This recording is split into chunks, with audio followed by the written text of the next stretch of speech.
he was officially sworn in as president. That was when Ghana gained a republic. He ruled as president for only 6 years, from 1960 to 1966.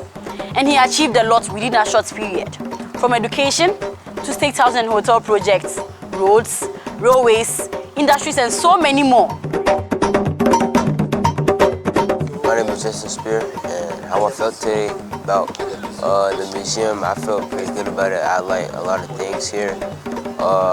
I would want to come back here again. I wish we could take more pictures, but we couldn't. But yeah, I really like it.